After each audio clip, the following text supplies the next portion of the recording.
State Department is working now to assess the potential damage of what's expected to be a huge document dump. The whistleblower website, WikiLeaks, threatening to release millions of sensitive diplomatic cables, creating more and more problems for the U.S. government. You may recall in April, WikiLeaks released video of a deadly 2007 helicopter attack in Iraq, which mistakenly killed a pair of journalists. Then in July, the site posted 70,000 documents on the Iraq War, and then they leaked 400,000 documents on the Afghan War in October. And now WikiLeaks says this State Department release will be 7 times larger than any of that. And the State Department, well, they're warning allies about potential fallout. Let's bring in former CIA operations officer Mike Ackerman. Mike, good to see you. You think this could be potentially catastrophic? Catastrophic in what ways? It's going to be catastrophic if it lives up to its billing, because it's going to, number one, embarrass us with allies. Our diplomats have to be able to talk with each other with a reasonable degree of confidence that what they say is going to be made public. And it's going to have the effect of embarrassing us, number one. Number two, it's going to have a chilling effect on future correspondence. There has to be correspondence between, among diplomats and between diplomats and CIA, between diplomats and the military. Yeah, among the embarrassments, apparently, corruption allegations contained within these documents against Russian politicians. Of course, we reported yesterday that there is apparently some evidence that Turkey was helping al-Qaeda against the United States in Iraq, and also some cables and documents relating to very sensitive U.S.-Israeli relations. Now, there are going to be some hurt feelings here and probably a bunch of angry folks. Do you think in the end, though, this will disrupt our diplomatic relations with key allies? I don't think it will disrupt relations with key allies. They're realists. They understand that we talk among each other, among ourselves about them. But it could have a kind of a chilling effect on their future relations with us. Also, I think it's very important to point out that the information that's being leaked, a lot of it is going to be unevaluated. They may just be allegations that have not been proven. For instance, in the case of Turkey. Yeah. You know, there's really been an explosion in the distribution of information. Now, a lot of that is related to technology, which has certainly helped disseminate that very sensitive and classified information. In the end, do you think there are just too many people within the American government and the military that have access to too much critical and vital information? Absolutely. Just the proliferation of information within the government has mirrored the same proliferation that's taken place in society. We have much more information. Yeah. We've gotten away from something that we used to value, which was the need-to-know principle, which meant that you can find distribution of sensitive information, confidential information, to people who had an absolute need to know about it. We need to get back to that. Well, and we need to take a very... And what about the individual or individuals, and one has been arrested already, who provided this information? Apparently a member, low level, of the U.S. military. I had a terrorism expert on yesterday, Neil Livingston, who said, look, if convicted, this is treason, and the perpetrator, even though he's an American, ought to be executed. How do you feel about that? Absolutely. I don't know if I would go that far, but what we have to put our money on is preventing these leaks. We have to be very careful about the people who are in the communications infrastructure, in the IT infrastructure, because they have the keys to the kingdom. Now, I'm very glad, very happy to say that my old outfit, CIA, which pays a tremendous amount of attention to communication security and to the need-to-know principle, has not been affected. I don't think it will be affected. And I think that these other agencies have to go to school on what the CIA does. Mike Ackerman, thank you so much for being with us today. Appreciate it. Thank you. Administration sending a stern warning to whistleblowing website WikiLeaks ahead of its next release of U.S. classified documents expected to happen any time now. The State Department's top lawyer issuing a letter to WikiLeaks that their document dump not only threatens countless lives, but it will, quote, place at risk ongoing cooperation between countries to confront common challenges from terrorism to pandemic diseases to nuclear proliferation. How much damage could really be done by the release of these new documents? Joining me now, former State Department official Christian Whiten. Good to have you with us, Christian. Thanks for joining us. Great to be here, Jamie. What's different about this document dump that's expected, and why are we notifying our allies as opposed to ones in the past? Well, this one seems to be centered more around information that's processed by the State Department. So this is material that comes from our embassies and diplomatic posts around the world. It can range from the banal to the very sensitive.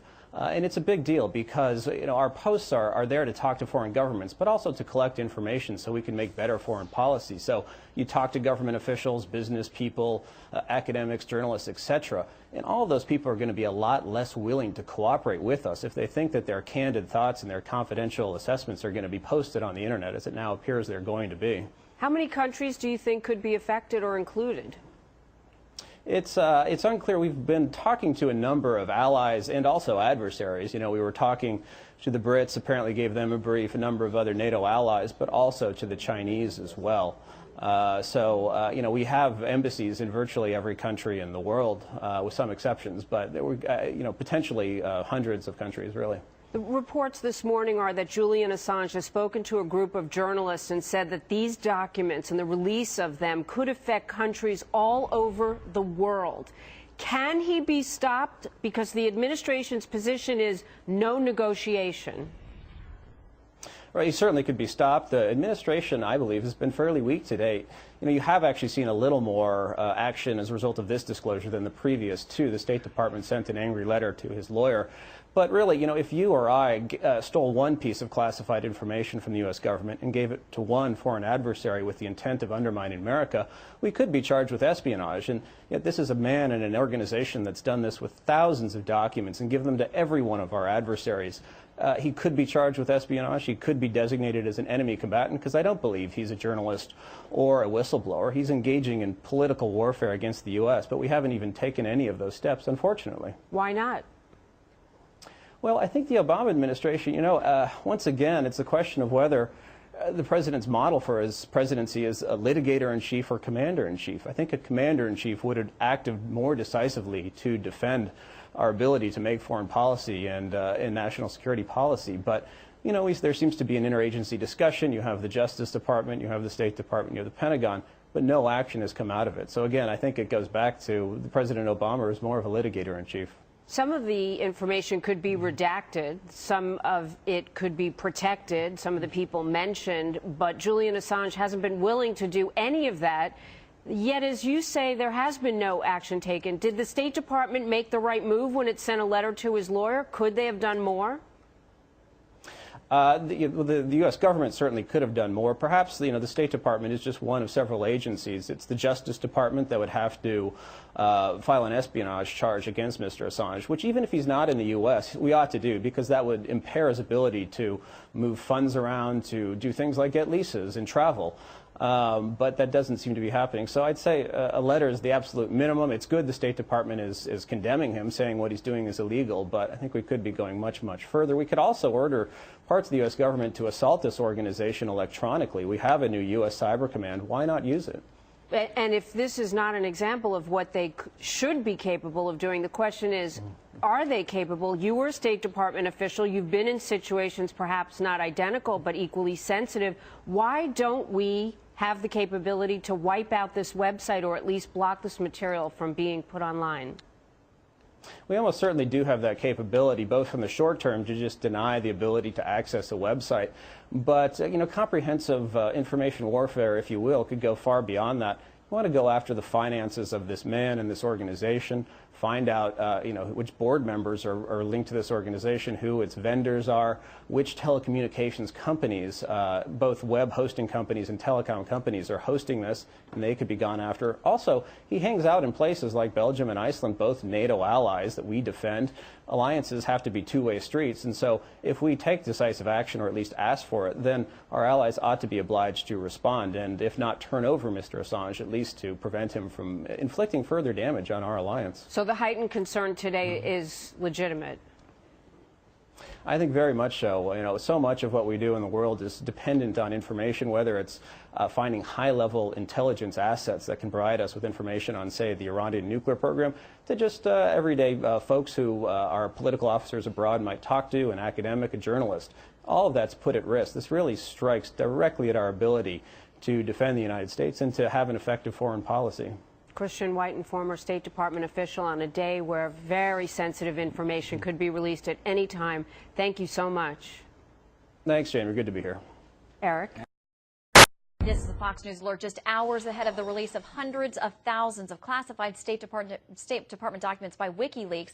Details about the contents of those diplomatic cables, a lot of them are leaking out. Melanie Wilkes joins us live from Washington with more. She's following all the breaking news as it comes in. Melanie? Well, hi, Shannon. That's right. First of all, we have a response from the Pentagon calling this a reckless disclosure of classified information, illegal disclosure of classified information. What's interesting also is the way that this started to come out. There was a tweet from somebody in Germany who had bought the German magazine Der Spiegel, an advance copy before it was supposed to come out. As soon as some of those details became public through Twitter, then all of these other news organizations that had had access to the documents and were planning to publish them tonight just started putting them out on their websites. And so we now do have some information.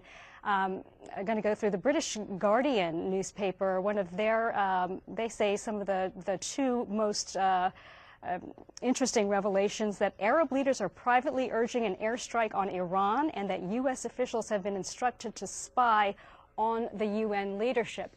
The New York Times also has some of these cables out, saying that they go back 3 years, covering mostly secret information, not top secret, but also some that had been labeled that foreigners should not have access to them. And as we know, the Secretary of State has been calling and meeting with foreign leaders over the past few days because it was anticipated that some of these classified cables from U.S. embassies around the world would contain some embarrassing information. The Guardian has some of those juicy, more gossipy details, if you will. It says that the material includes a reference to Vladimir Putin as, quote, an alpha dog, Hamid Karzai, the president of Afghanistan, as, quote, being driven by paranoia, and Angela Merkel of Germany allegedly, quote, avoids risk and is rarely creative. The Guardian says there is also a comparison between Iranian President Mahmoud Ahmadinejad and Adolf Hitler. So there you go, Shannon, just some of what is being published, what's coming out about what is in those WikiLeaks documents. Back to you. Yeah, and we know what's coming moment by moment. We'll keep checking back with you as you learn more. Melanie, thank you. You're welcome. Well, joining us now